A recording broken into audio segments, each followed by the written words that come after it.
General Yoweri Kaguta Museveni buli kyakola akikola okulumya okukaabya Kyagulanyi Ssentamu Robert Bobi Wine okumalamu essuubi bannayuganda okubakaabya okubalumya naye nno olumu akola ebintu nga takimanyi nti ate byakoze bigenda kuvaamu ssanyu eri bannayuganda eri Kyagulanyi na buli munnankyukakyuka bingi abikola ng'ateekateeka okuggyawo obulamu bwa Kyagulanyi kumba ate ne Mukama naye aba alina pulaani endala kati nno ebiva mu ebyo ate lyessanyu bannayuganda lye bafuna lyessanyu Kyagulanyi lyafuna kwe kubiibya amazina agazinibwa amasebbeke olwaleero nno we bukeeredde nga Kyagulanyi waakusanyuka bannayuganda baakusanyuka okusinziira ku bikolobero bya General Kaguta Museveni byazze akola ebbanga eddene munnayuganda agenda kulaba ku Uganda empya kati so tufune ebigambo bino kubanga binyuvu bisufu bigwanidde okufunibwa okuveewo omukugu profesa okuva mu ggwanga lya America essanyu bannayuganda lye bagenda okufuna nga Kyagulanyi Ssentamu Robert Bobi Wine amaze okulayira era ennaku ebulambale bubale zokka okusinziira ku bakugu abanoonyereza engwa ya General Kaguta Museveni gy'agenda okuggwamu very soon. I apologize. Professor. There's something going on with my computer. So I'm using my phone. I hope the quality of the sound is still good. Very good. Even the picture is brilliant. Okay, excellent. All right. So welcome, sisters and brothers, friends, comrades, fellow Ugandans. As always, I like to frame my conversation with you, comrades, in a broader context, because I think it's important for us as Ugandans, as Africans, to understand how we are situated in the global economy. Because if we analyze these issues, not through just personalities like Field Marshal Dictator Museveni, but we analyze it in a framework, it makes us understand not only the conditions of Uganda, but also other African countries. And of course, with more understanding, that is how you appreciate the possible solutions as well. I used to like what the late Walter Rodney liked to say. You have to understand the conditions, which allows you to pose the right questions. And the right questions, of course, is how do we remove ourselves from the current predicament? You have to understand the reasons behind the predicament. There's no need to pose the question whether Uganda is independent or not. In fact, I'm calling my comments the crisis in the neo-colony of Uganda. So if you're a neo-colony, you cannot be independent. Now, I like referring to Kwame Nkrumah's book all the time because it's like a blueprint, really. So today, what I'm going to do is I'm going to read a few passages from this book. This book, Neocolonialism, the Last Stage of Imperialism. I really, really urge all sisters and brothers to go to Amazon and get a copy of this book. And if you want to get a sample of it, you can go to YouTube. You can go to Google and just Google the title of the book, and you'll be able to get a PDF of the introduction to the book alone. In fact, the passages I'm going to read are from the introduction alone. But even after you read the introduction, please, sisters and brothers, don't stop there. Get a copy of the book. It's worth it. It doesn't cost that much. I think it's about $20 here in the United States for a paperback edition. But before I read the passages, I just like to make a few comments. First of all, it's imminent that there will be change in Uganda. Museveni will not be there for long. Museveni will either be driven out by popular uprising, and that is why when Bobi Wine, the leader of NUP and the legitimately elected president of Uganda, returned from his latest trip from the Canada, United States, and South Africa, was prevented from traveling along the route where possibly tens of thousands could have shown up. And that is what the dictator fears, a popular uprising that will drive him out of power. Or he could be removed by his own military, which also feels the pain that Ugandans are going through. And of course, they're also watching what is going on in the West African countries. His health is not good. He's elder, so he could be deceased. There are all possibilities. But the bottom line is, Dictator Museveni will not be there for long. So even as we have these conversations, we have to start thinking beyond Museveni. What type of Uganda do we want to create? And that's the other reason why I always make my conversations in a broader context. We understand that neocolonialism and the former colonial powers and the current dominant superpower, which is the United States, always prefers to work with people like Dictator Museveni. And that is why people like Patrice Lumumba did not last long in power. Kwame Nkrumah did not last long in power. Sankara did not last long in power. Modibo Keita did not last long in power. In fact, Mwalimu Julius Nyerere, there were several attempts to remove Nyerere from power as well. I think what helped Nyerere was his global stature, a widely respected intellectual leader. And that helped get him a lot of support from the Scandinavian and Nordic countries, which also eased the pressure from the West to remove Mwalimu Nyerere.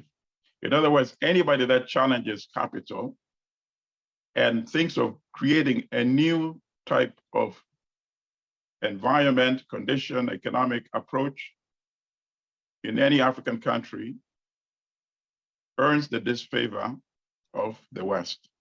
On the other hand, people like Omar Bongo, people like Ali Bongo, people like Mobutu, people like Museveni are supported by the West, even though they don't serve the interest of the people. And at the same time, they are the kind of leaders why we have what Kwame Nkrumah called artificial poverty in African countries. And what did he mean by artificial poverty? He meant, how can we have the world's abundance of mineral and natural resources, and at the same time also have the world's abundance of impoverished people?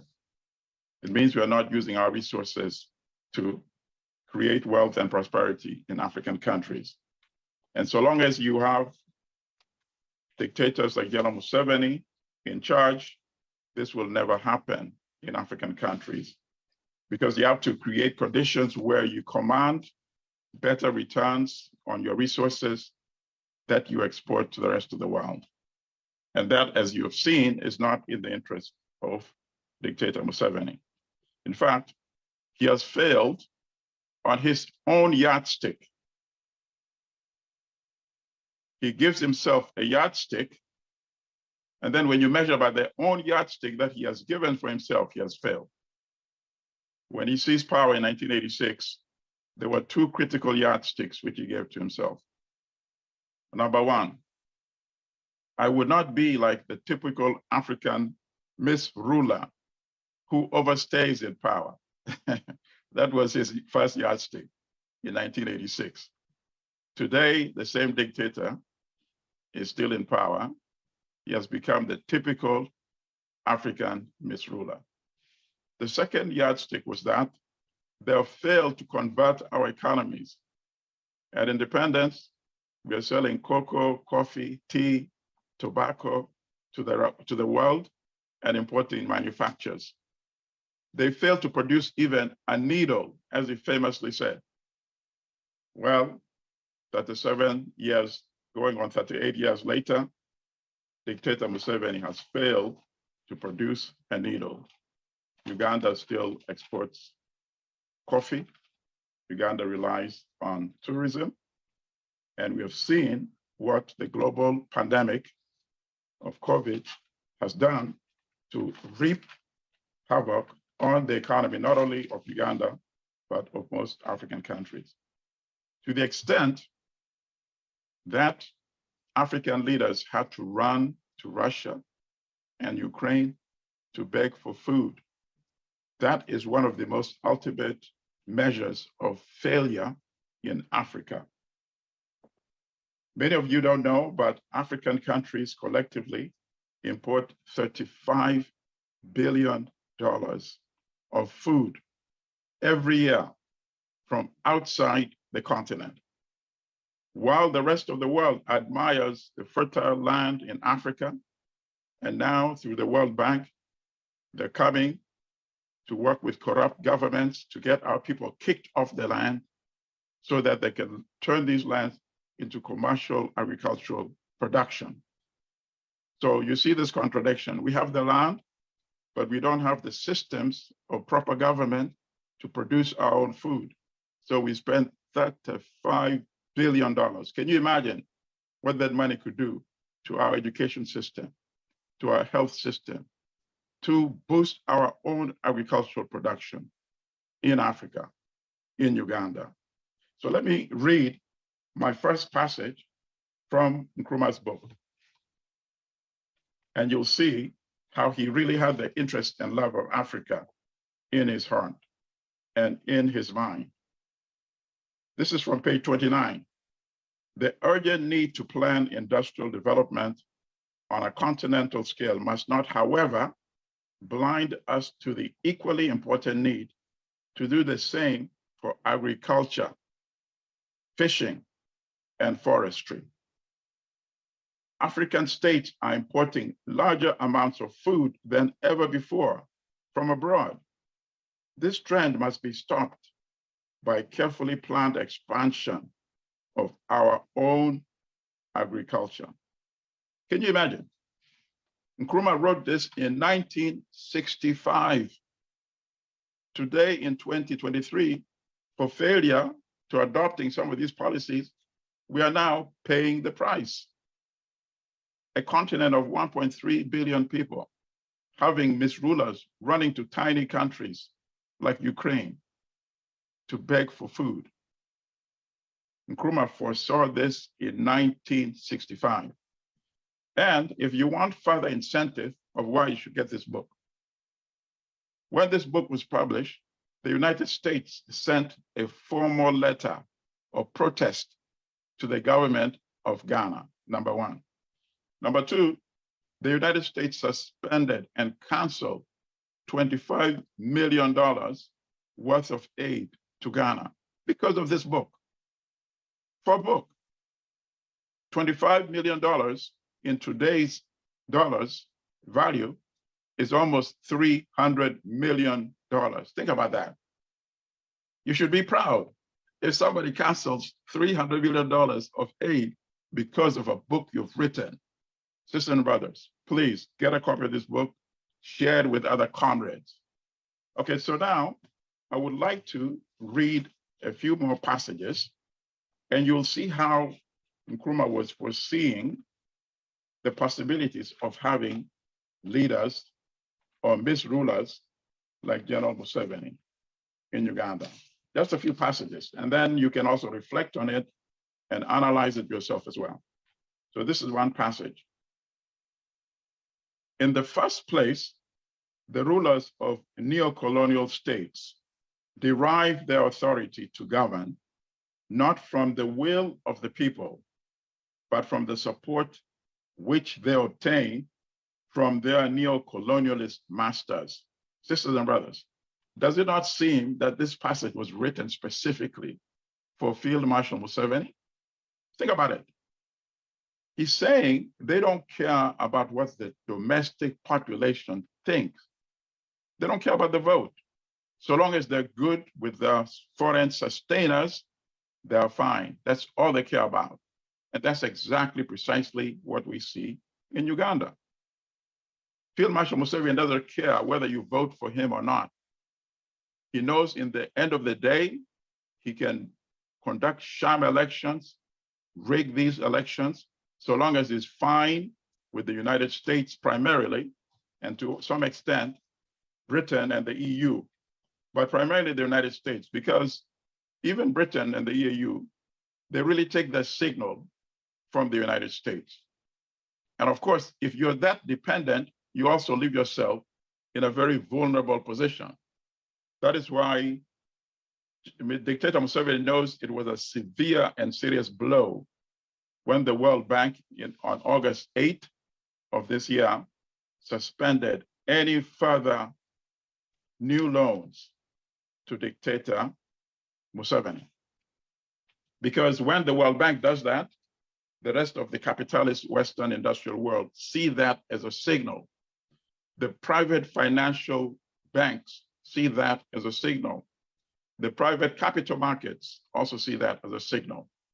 And that is why it normally indicates that that particular Western power has had enough of you and is beginning to remove itself and has found that you are dispensable. They've used you, and now they're looking beyond you. And Museveni knows that is the prevailing view of him in the West. He will commit some more brutality, but probably not as vicious as in the past, because he knows sooner or later there will be consequences. They support you, and then when they don't support you, they start going after you at some point. So he's on a very slippery slope at this moment. Let me read another critical excerpt from the book. Even education is suspect. He's referring to a neo-colonial country, such as Uganda, of course, as likely to produce a student movement. And it is, of course, true that in many less developed countries, the students have been in the vanguard of the fight against neo-colonialism. So many of you have been confused. Why would the ruler of a country appoint somebody who's not educated as the Minister of Education? Such is what we have in Uganda. He appoints his wife. It shows to you the contempt that he has for the people of Uganda, but also at the same time, the fear that he has for an educated population. It is easier to misrule and oppress an uneducated or a minimally educated population. That is why during colonialism, the European colonial structure never allowed Africans to get higher education, because they know it raises not only consciousness, but it also improves your capacity to organize and to resist your oppression. When Congo won its independence in 1960, there were 3 or 4 college graduates in the entire country. Think about that. In Mozambique, there was no one educated. Eduardo Mondlane had to run to the West to get high education and became the first Mozambican. And of course, he was the leader and the founder of Frelimo, which then fought for national liberation. Unfortunately, he was assassinated, but Samora Machel, his deputy, took charge and led the country to national liberation. So that is what misruler Museveni also fears in Uganda. And that is why he has subjected our people to one of the most cruel things you can do, to deny an entire population education.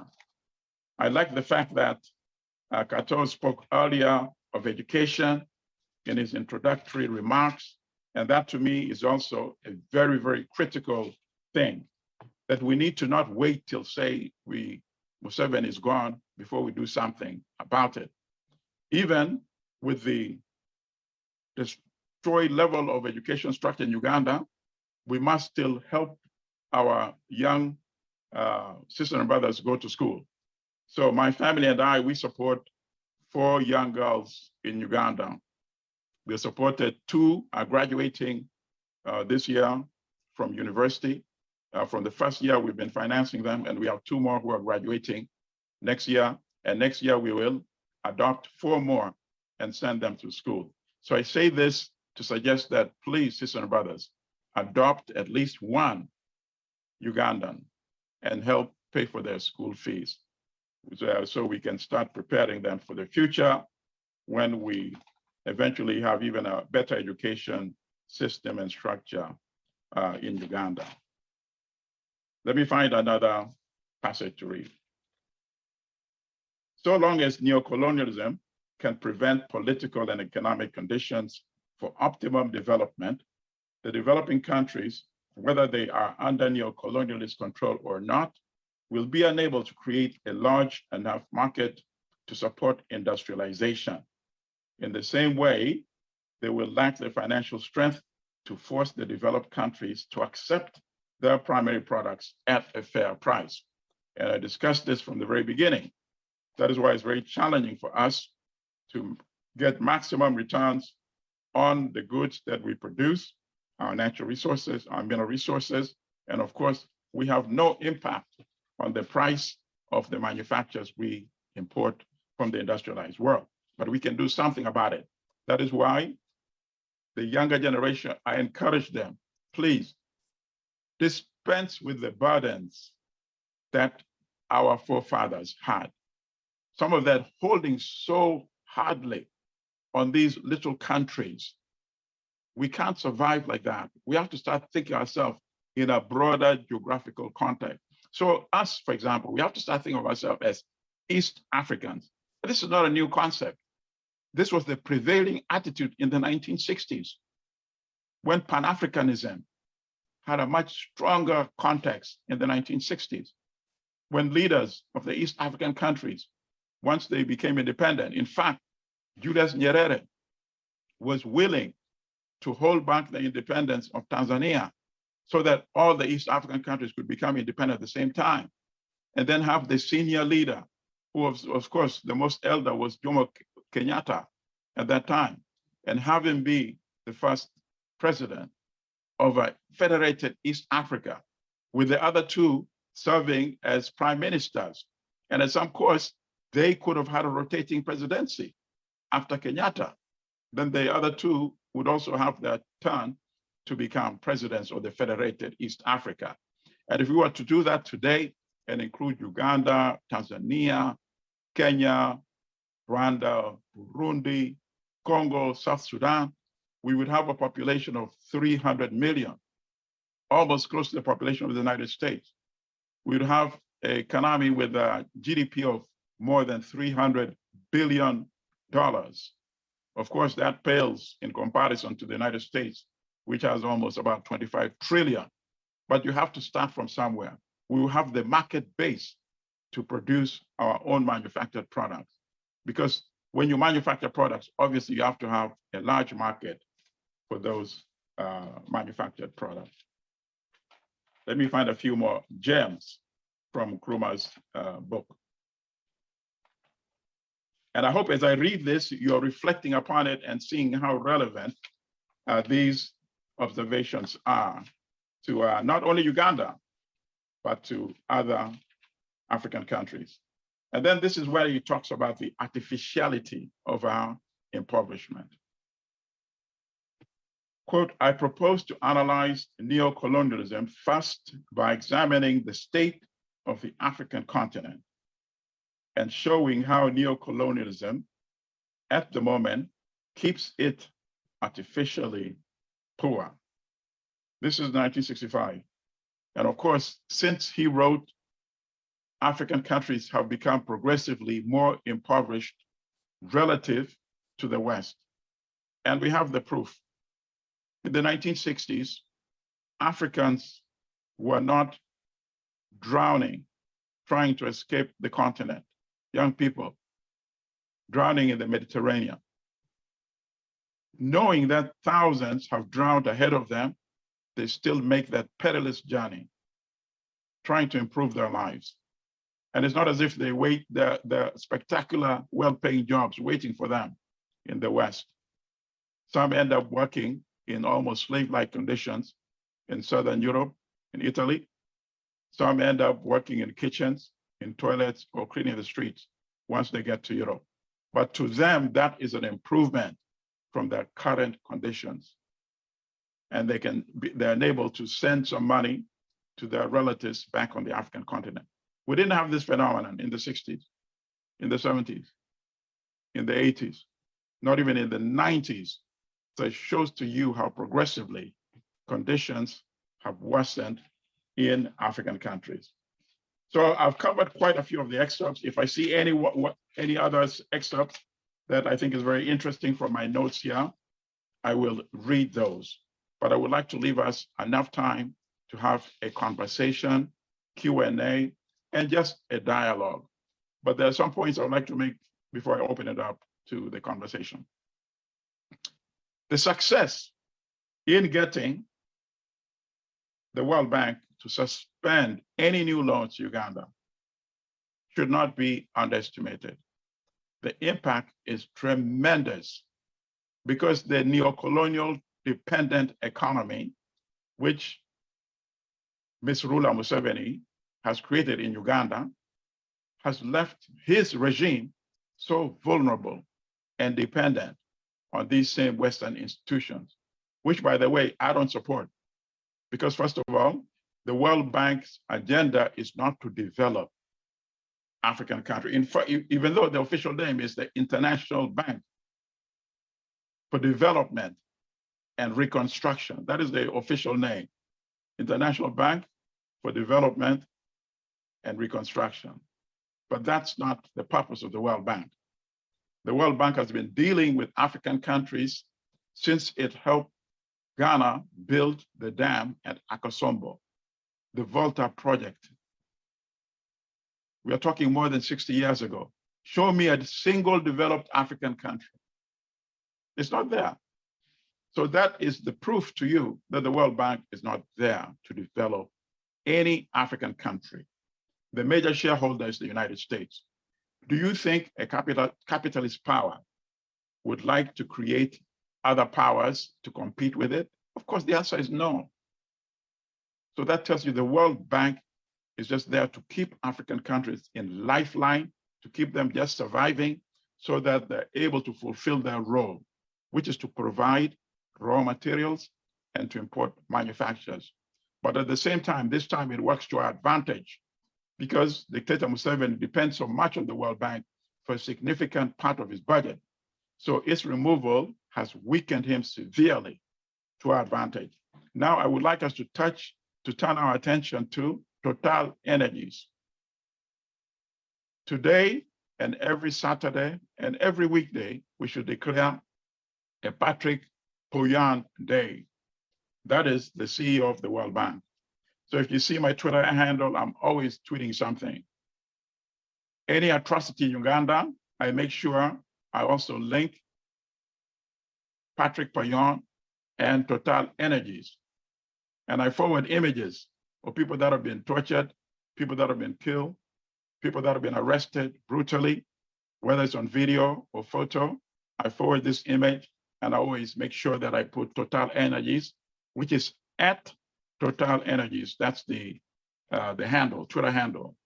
At, and then Total, T-O-T-A-L, Energies is E-N-E-R-G-I-E-S. And then, of course, I also put hashtag Stop ECOP. And then I put at Pouyan. His name is Patrick Pouyan, so it's at P-P-O-U-Y-A-N-N-E.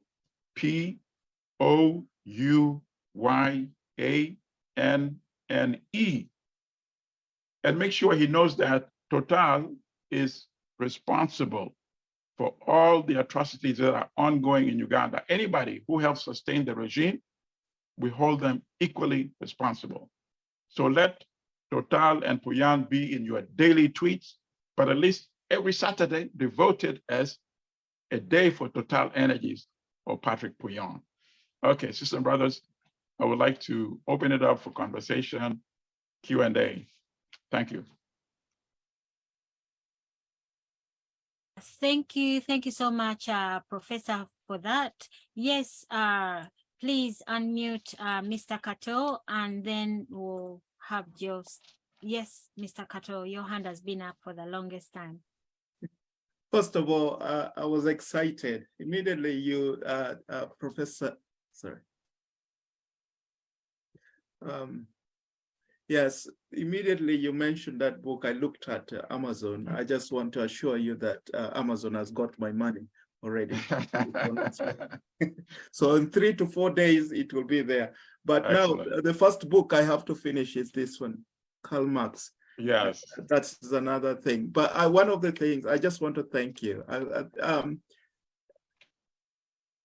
We have been dobbed, and it has been everything about Museveni. But as I said it before, and you brought it out so clearly, the time is not on his side. The time is ours.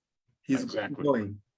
And if he's going, we should begin thinking. That's why I was saying earlier on, I was saying, for us who are here, we should be preparing ourselves for the next generation. Our education system, as I said earlier on, is completely finished. I sneaked into Uganda recently, and I happened to meet an American lady, and who said, how can a graduate not even form a paragraph? And somebody went into a business school who should be no accounting, even could not make a budget. And I just said, these are the things that people are not seeing. The structure of Uganda is being built up. The baseline is weak. And across the board, I went to Rukunjiri. I went to places there and I saw the schools and the diehards. The dire, no library. And they were asking for books. It's a shame. The school in the West. And so— And it's by design. That's the worst part about it. It's by design. Think about it. Because he imports enough weapons for the military. He makes sure the military is well equipped. So it's not by ignorance. It's intentionally done. And that is what makes it even much more painful and destructive. And my wife was honored to be given by a lady from Ibanda. I call her Kaka. And she made this lovely basket. I'll show you the basket.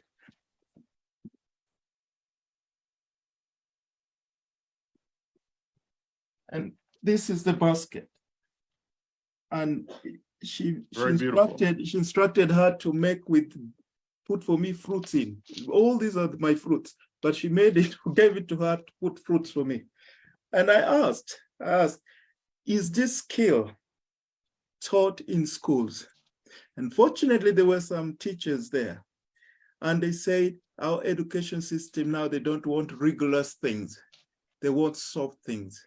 And such skill like this is killed in Uganda. We used to know how to make sisal at school, who handles at school. These are self-skilled jobs that you don't have to go and look for employment. Now, there's a generation that is phasing off. Yeah. And as you say, it's really a crime. It's really a crime. It's all serious design.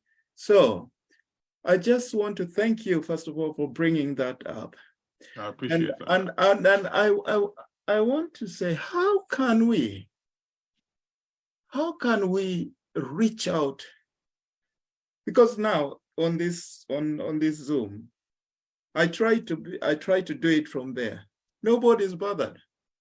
Nobody in the village where I was, nobody was bothered. You just see people are going on. It's only here we are learning all these things.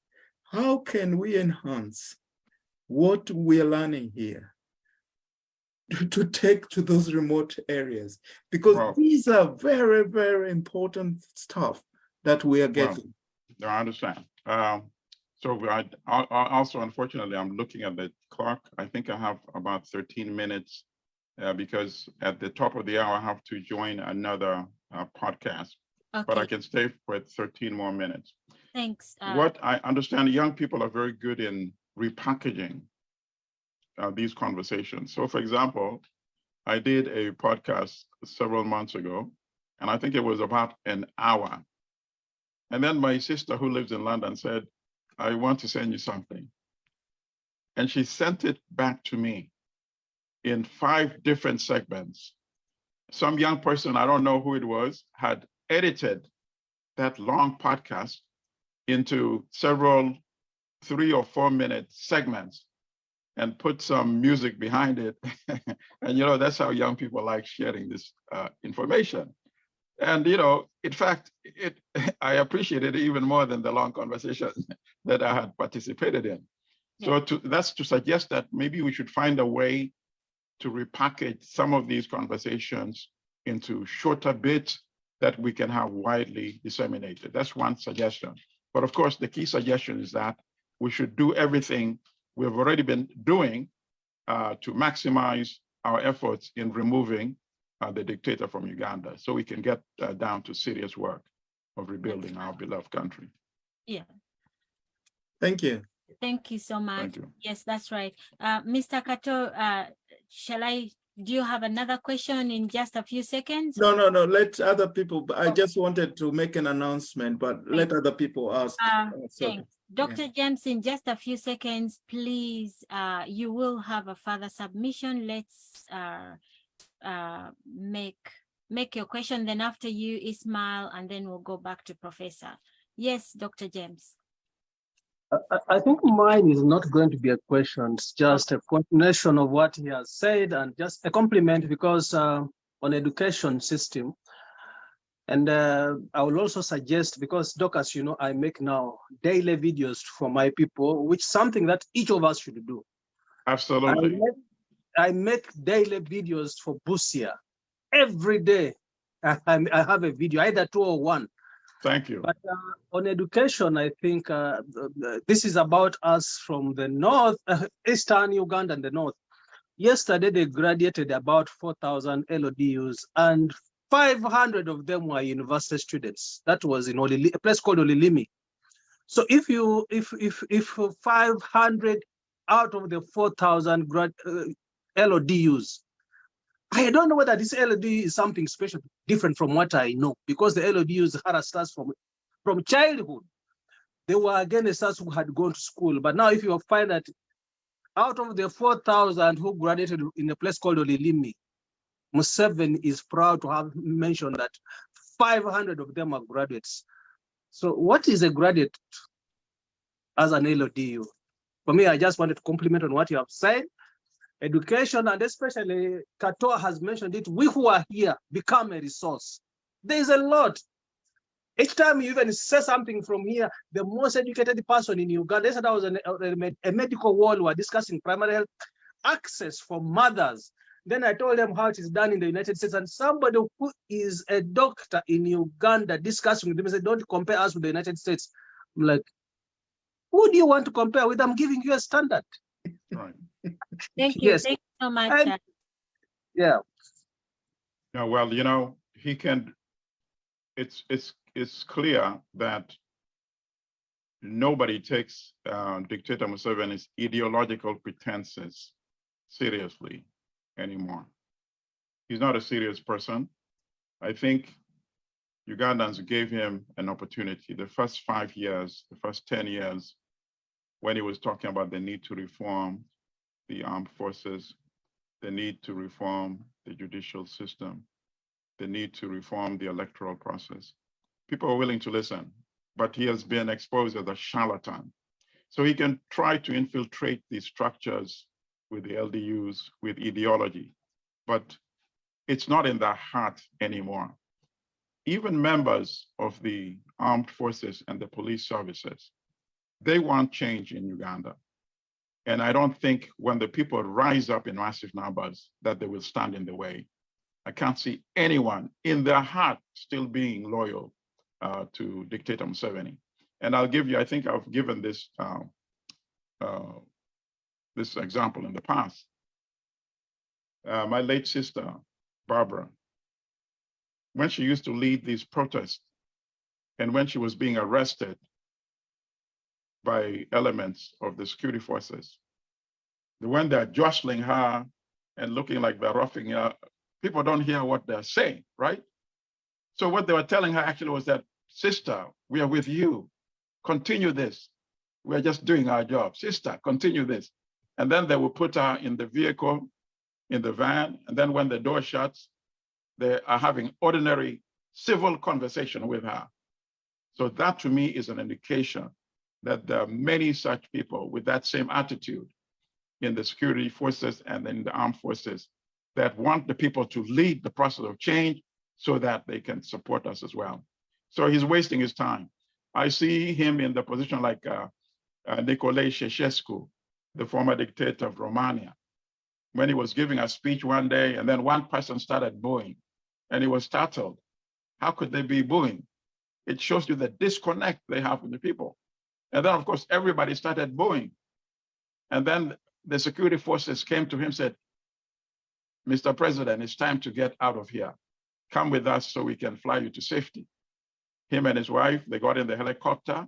And of course, instead, they flew them to the barracks of one of the armed forces that had already joined the struggle with the people of Romania.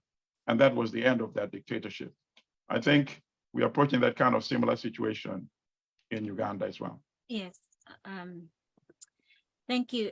Ismail, we'll have just seconds for you, Ronald, then the new chapter. Please, let's unmute Ismail.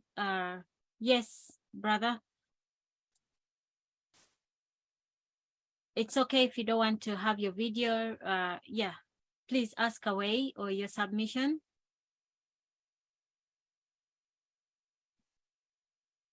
Okay, as you get ready, Ismail, are you there? Right, let's get Noop Boston, please. If you unmute, and Ronald, whoever picks the mic first, please. Yeah, thank you so much, Doctor. And thank you so much, Professor Almadi. Yeah. Thank you. Thank you. Yeah, my name is Marvin, and I am the Boston chapter leader. Yeah, Hey. Doctor, once in a while you keep inviting me to the meetings, but I get caught up. You know, we run a lot of errands. Yeah, Dr. Almadi, Professor Almadi, I really appreciate this session. Thank you. And I want to appreciate everybody that turns out. Now, this session, believe me or you, is going to make a lot more sense to we, the educated, to we that are in the diaspora, that are at least have seen the difference between what's going on and what we really need to do. Exactly. But how do we help the people back home, somebody deep down in the village, right, that is not having access to this information? Right. And right. Also, how do we break it down for them? Because as you all know, I'll be honest with you, at times yes. I pick up interest myself personally. If somebody right. says, oh, Marvin, you're gonna read that book. Like you said, you've got to read this book. Right. Then I'll go out and look for that book. But trust me, I will not look for that book. And the way they've hidden information from us is by putting it into text format and keep it somewhere.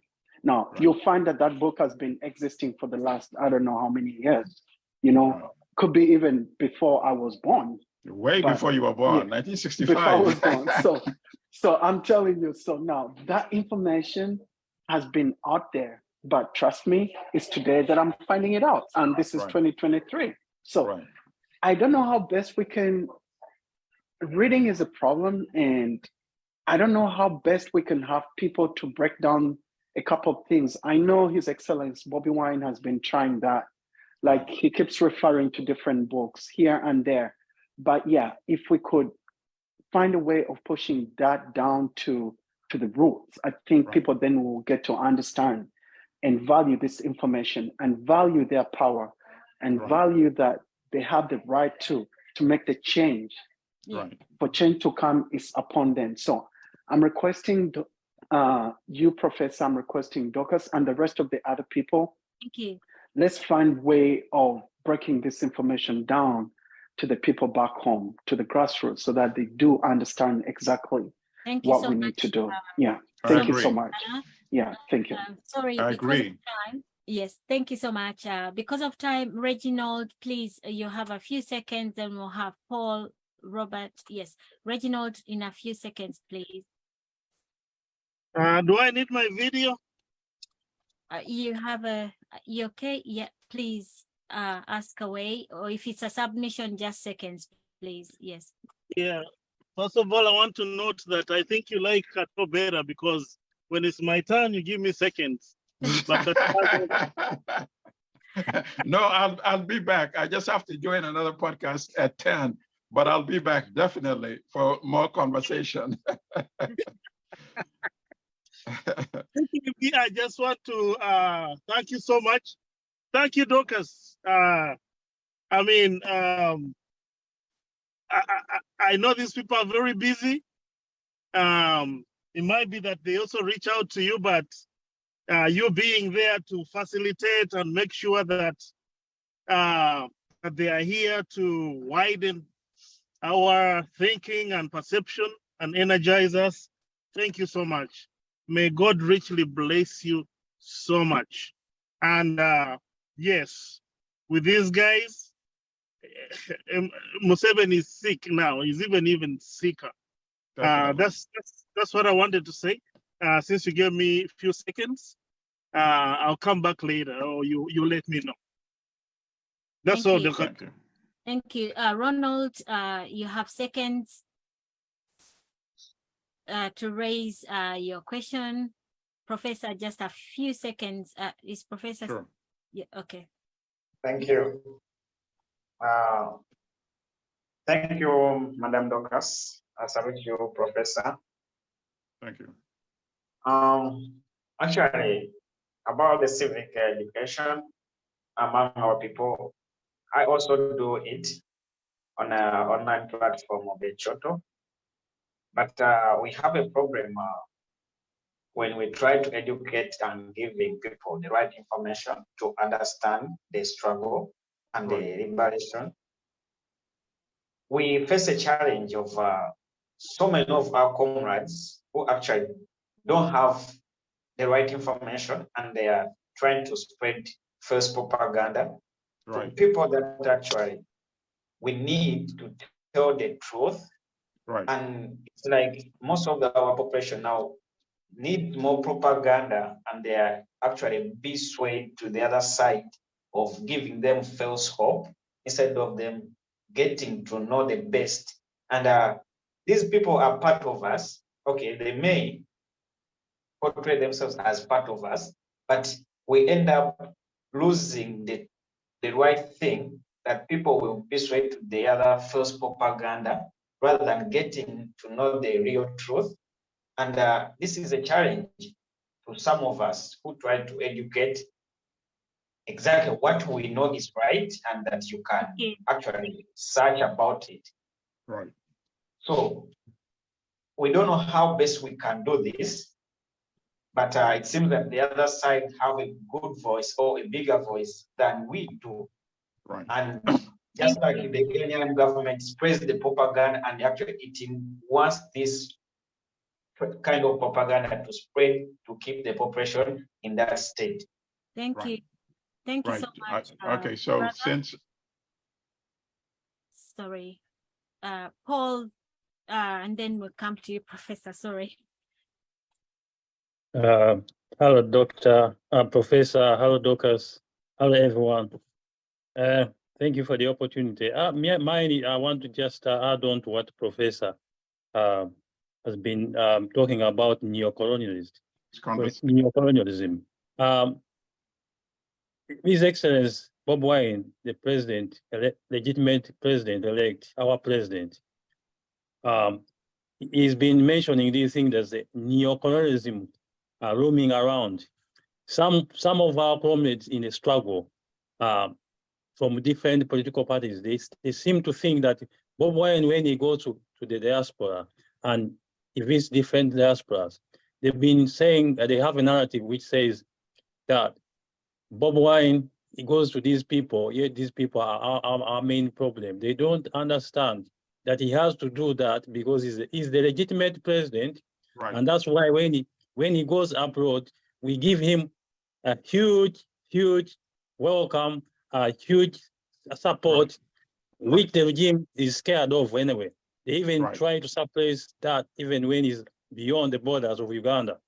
Right. So comrades, since I'm actually late for my second meeting already, which started at 10, I would like to propose that I come back as soon as possible. I be invited again, so we continue this conversation. And we will address all these issues, including, in fact, it is Museveni who is definitely a CIA agent. Bobi Wine is not an agent of neocolonialism. Museveni is a CIA agent because you cannot be pro-Africa and pro-Uganda and kill so many people and be in power for 37 years. Mobutu did the same thing, killing Congolese, and he was in power for 37 years after even killed Patrice Lumumba because he was a CIA agent. And I see similarity between Mobutu and Museveni. That's why in my heart, I really believe he's a CIA agent. But sorry, I have to go. And I love all of you, sisters and brothers. Stay strong, a luta continua. Museveni will be removed. Power to Uganda. Thank you. Thank you so much, Professor, for your time. We salute you. Yes, comrades will be taking your questions, and Professor will be with us next time, and we'll have a Q&A straight away. So thank you so much, Professor, for your time. Yes, yes, Paul, you're still on here. Please finish off your submission. Yes, I'm under pressure because I'm still recording at the place of work. So anyway, No. I'm going to use this opportunity to continue what the professor was talking about that book. And if you have access to it, you should go and buy it and share the information. Disseminate all sorts of information using different forms. You can use WhatsApp. You can use photocopying and just sharing the information everywhere. That's what I urge every single person to do. So back to what Professor was talking about, neocolonialism. First of all, most African countries are basically experiencing some characteristics of neocolonialism. Even Rwanda, the president of Rwanda, Paul Kagame, there are certain words that he uses that make him feel like he has a lot of power.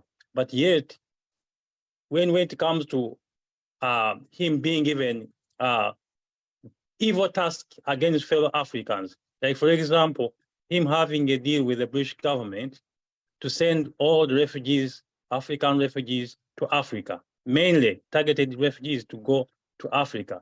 That is degrading, or that is derogatory. That's a derogatory to his status as a president, that he should be doing the work of receiving all these people who are running away from danger, and yet himself is looked at as a dictator. So you can say that himself, he calls himself like the president, the boss, but he's oppressing his fellow Africans. First of all, he is himself a dictator, but he's made a deal with this so-called external foreign government to send the fellow Africans back to Rwanda, whereby the conditions there may be that they are the same conditions where people are running. They are crossing the dangerous water bodies. Some of them die while they're trying to do that, and then only to be sent back by the British government, which is an evil move, a very racist act that the British government is doing. So what does it make us that we are on our own? Most of the African countries, we are still under colonialists. This time around, they're using our own people to oppress us. And yet, another example of this is the dictator himself, General Museveni, who is according to Professor Al-Mahdi, is a CIA agent, which I agree with him.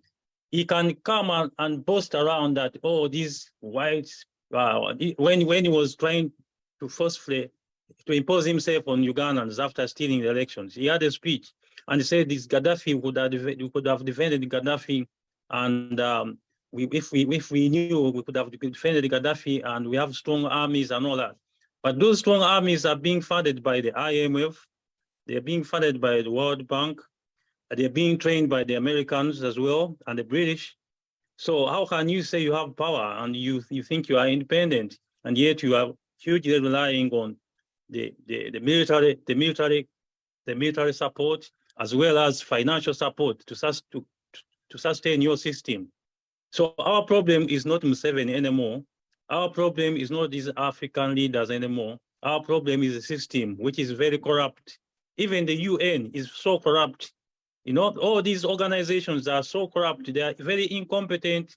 They are very weak. They cannot do anything apart from coming up with a few statements and then it stops there.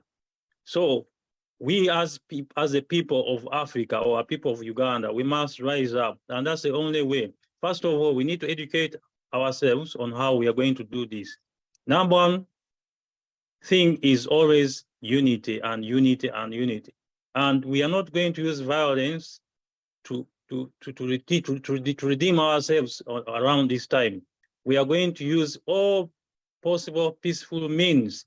If Museveni has to be forced out by the people, does not necessarily mean they are going to use guns. He will be forced out because he will be rejected. So we need to be preaching, right now, we need to be preaching unity, and also as everything we do as a team. Recently, I've seen Dr. Stella Nyanz somewhere protesting on the Independence Day that Uganda is not free, which was right. And at that time, I noticed her. That's one thing I just noticed her, that she's done some activity that I would love to join her and do it with her. Even though she's FDC, even if she's NRM, even if she's whatever political party she is, but she's doing something that is weakening Museveni, then I should join her. And then another opportunity that I would like to continue to highlight is how very hypocritical some of us are. For example, recently there's something which is going on around in the news, on the local news in Uganda, about Honorable Zake. The MPs, the members of parliament, they came up and they made huge headlines about Honorable Zake's statements. And they were talking, ladies are talking that one lady MP was saying that women should stand up, they should be together and fight together, they should not tolerate being bullied and all that. All the good words that she used in the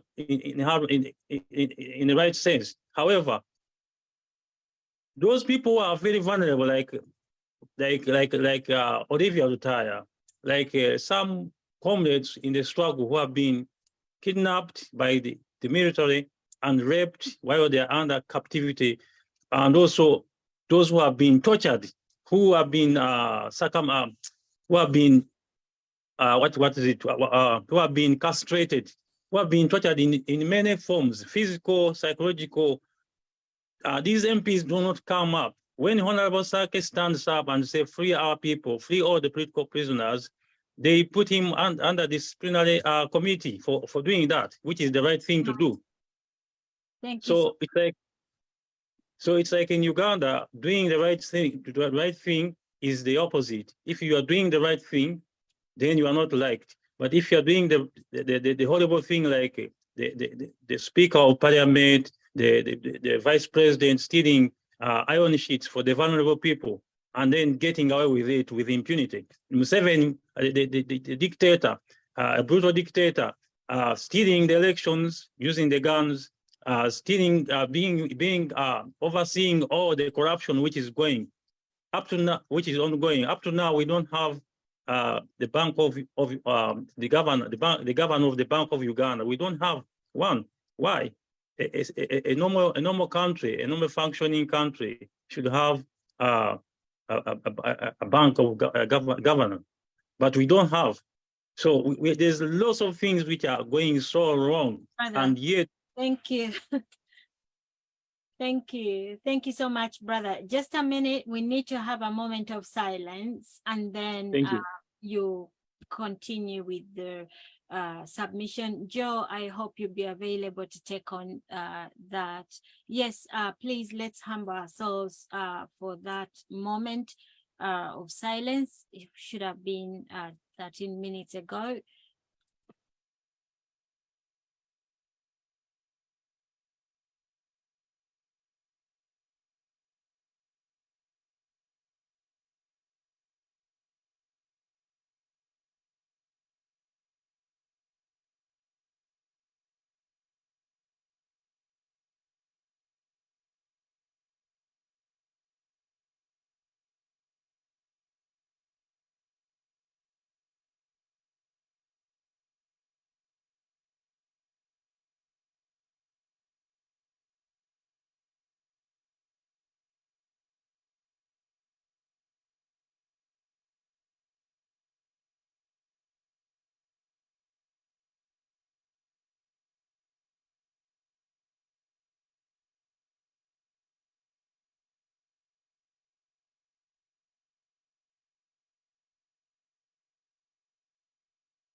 May our brothers and sisters rest in peace. So many of our brothers and sisters have, of course, departed prematurely due to the raging dictator Museveni.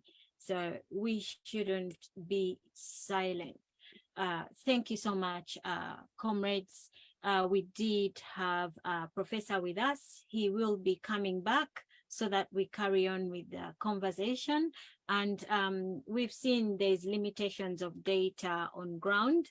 People are not able to listen to the long conversations. So it was suggested if we can repackage, so all those that are talented, please get working so we break this information down and let it be passed on.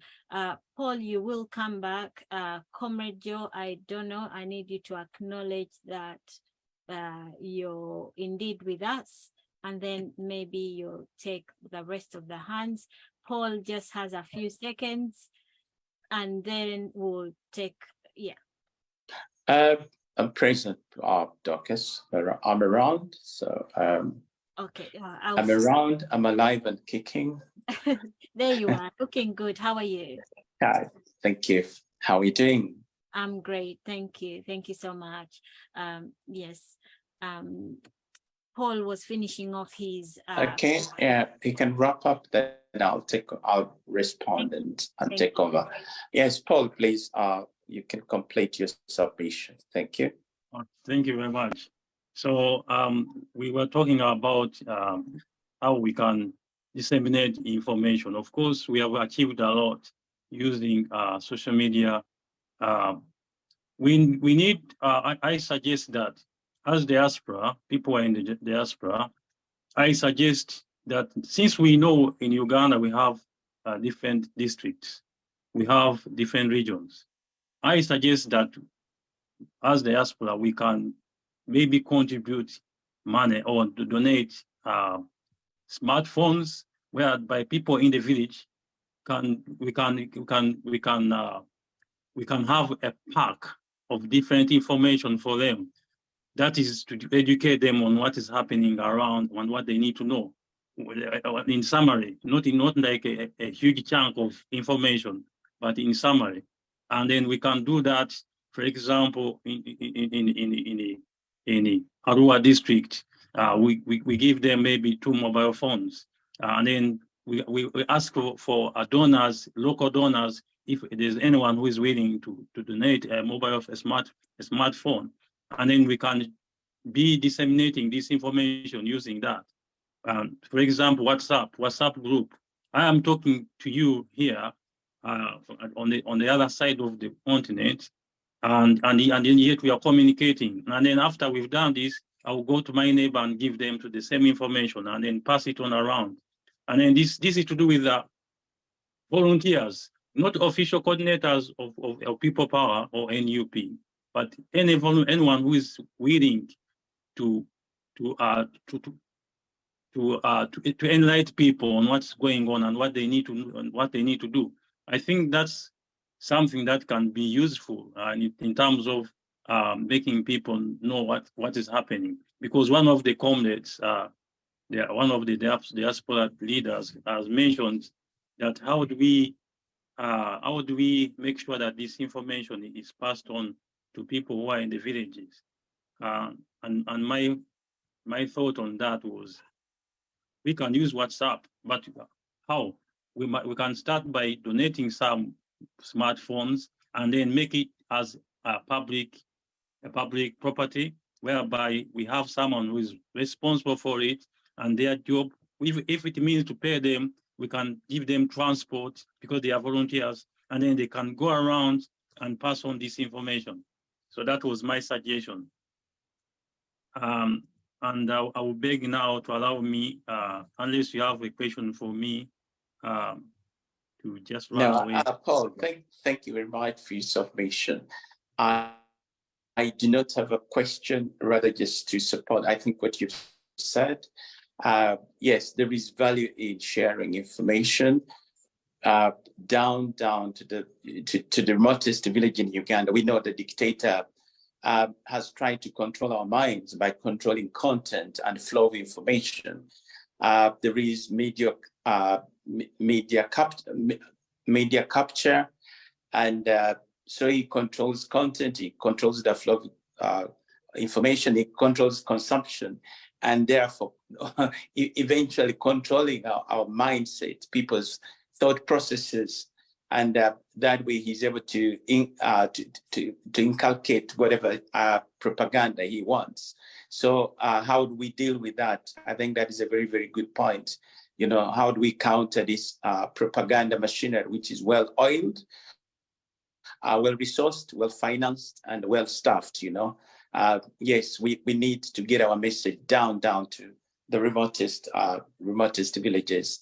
I think we shall look into that and work on it on an individual basis. We can still reach our own people and spread messages, articulate issues, and share information, especially now in view of the coming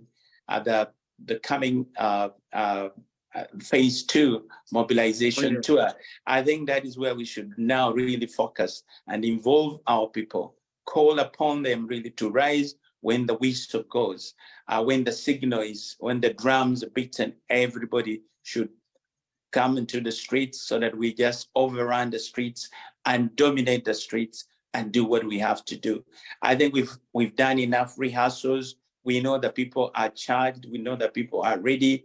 Let's not waste more time on rehearsals. I think when mobilization and then we go for the jugular, let's not waste more time. Because what is happening, we're giving the dictator time to recover and to plan more. Now you see us just passed out 5,000 LDUs. You know, next time, what is he going to do? Let's not give him any breathing space. Let's go for the jugular and finish the job, because we can finish the job. It's just that I think we've been deferring, we've been delaying the action, really. We have the numbers, we have the people, we have the energy, we have... ensonga ndowooza muziwulira ebintu si byangu. Abannayuganda bali ready, bali determined okukola buli ekisaanidde okukolebwa okulaba nga General Yoweri Kaguta Museveni ava mu ntebe, okulaba nga bannayuganda beddiza ensi yaabwe, beddiza obuyinza bwabwe, era buli kimu kigenda kukolebwa. Ebiri mu kkooti y'ensi yonna byo bikyagenda mu maaso, era nga General Museveni tatudde akola kino nakiri okulaba nga emisango tegyeyongera mu maaso, okulaba nga obujulizi tebwongera kuyala. Ne bannayuganda bo bali ready era bali eager okukola buli ekisaanidde okulaba nga General Kaguta Museveni bamukwata ku nkoona twalibe mu kkooti y'ensi yonna. Ate nga ne bannayuganda balina okwongeramu amaanyi, balina okwekaliramu, balina okukola buli ekisaanidde okukolebwa okulaba nga Uganda yaffe etereera, okulaba nga ensi yaffe ate ebeera ensi ennungi, ensi eyeesimisa, ensi eyeyagaza, ffenna gye tuneeyagaliramu, ffenna gye tuneesimira. Tebijja kuba byangu, naye tulina okukkiriza nti ekimala kimala. Tulina okugamba nti kati guno gwe mulembe gwaffe ogusembyeyo okubonaabona. Guno gwe mulembe gwaffe ogusembyeyo okukola ebintu by'ekikanga kino, okubbibwako ettaka, okubba obululu, okuttibwa, okuwambibwa. Tulina okukkiriza nti kikoma ku kyasa kyaffe, ate ebyasa ebiddako birina okuba nga biri mu mbeera nnungi, nga byeyagala, nga birina eddembe, nga waliwo demokulasiya. N'ekyo ffe tulina okukikola mu mbeera kyoba ki. Tulina okumenka, tulina okuwenga, tulina okuzoleyawa, tulina okwekalakaasa, tujjako General Kaguta Museveni. Kale bw'oba okitegedde, gamba muno nti obuvunaanyizibwa buli ku ffe, ffe tulina okukyekolera, teriyo omulala. Mbaagala nnyo, Omukama asaba bankuumire, tujja kuba tuddamu tugambe ebigambo, bataayi mweraba.